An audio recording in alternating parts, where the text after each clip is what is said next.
Welcome to the Day Weather Podcast on this Tuesday, October 29th, where we're staring down an Arctic cold front that is bringing midwinter type weather conditions to Wyoming and surrounding states. This is right out of, a late December, early January type Arctic wave. This is way off the charts cold for this time of year. Now, we mentioned yesterday that this happens. It has happened before in October. It just doesn't happen very often. We got to go back to October 2009. October 2009 was one of the coldest Octobers on record in the Rockies. And we're going to be rivaling that month, although we're not going to break the 2009 records in terms of the coldest October on record, but this will be the coldest October in this region since 2009. So if you've thought it's been a while since we've had some really cold October weather, you're right, 10 years ago. We're looking at temperatures that are going to be off the charts cold, record level cold today, tonight, into Wednesday. Snow is going to be falling for most of the central and southern parts of Wyoming, all of western Nebraska, and all of Colorado into western Kansas. Snow is going to go all the way down into the panhandles. We're looking at probably the heaviest snow in Colorado. Colorado's Front Range, I-25 corridor, I-70 and I-76 in Colorado. All those areas are probably looking at about 5 to 10 inches of new snow. The central and southern counties of Wyoming looking at about 3 to 6 inches of snow. It's that fine, powdery Arctic snow.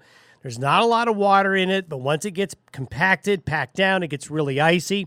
We're looking at temperatures that are going to be single digits to teens. That's it during the day today. We're going below zero tonight. We're going to go below zero Wednesday night, although most of the snow will be over by Wednesday morning.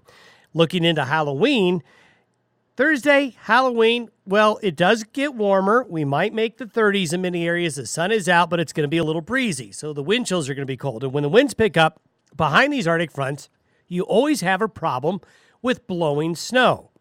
So not only will travel be bad today and into tonight with falling snow, the end of the week we'll be worrying about blowing snow for travelers. And trick-or-treating is not going to be warm. It's going to be very cold across the whole region, but by Thursday and Friday, we should be back to a dry forecast. Now, some folks have been inquiring about long-term weather forecast. Is this very cold turn in the weather a sign that it's going to be a very cold, harsh winter? A lot out there with Farmer's Almanac and other long-range forecasts. In this part of the country, I always like to break the winter into two parts. There's the first half of our winter season, which basically goes October to, let's say, right around New Year's Day.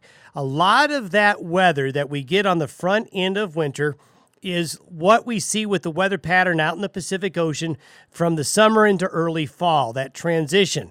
One thing that has really driven this very cold October pattern so far has been warmer than average temperatures in the North Pacific, around the Gulf of Alaska, stretching all the way back to about northern Asia, Korea area. When the water temperatures in the northern Pacific are a little warmer, that drives the colder air from the higher latitudes south into this part of the country. So, again, it's a little counterintuitive. We have a lot of that in the weather business. Warmer waters in the North Pacific make it colder in the western United States. So when we look at the first part of the winter season, October through, let's say, January 1, it does look like we are going to be colder on the whole than average for the first 3 months of winter. Now, the second half of the winter season tends to be dictated by what changes in the Pacific Ocean down near the equator for that second half of winter, January through April and into early May. A lot of that second half of winter is dictated on whether or not we get into an El Nino or a La Nina. Right now, the projection is neither, which means neutral conditions in that equator area between South America, north of Australia, into the Indian Ocean area. If that area is warmer than average going into January, February, March, and April, we tend to have a cold, wet spring. That's what happened last year. We had a cold second half of winter, and as we know, we had snow deep into June last year. So what we can't tell you right now is whether or not we may go from this neutral pattern to a La Nina or an El Nino just yet. But we are confident that the first half of winter is going to be colder than average, snowier than average for the rest of October, November, and into December. And this is going to be true for a large part of the country. A large part of the country is going to be colder than normal in November into December. Thanks for listening to the Day Weather Podcast. We'll update you on Wednesday. Stay warm and travel safely.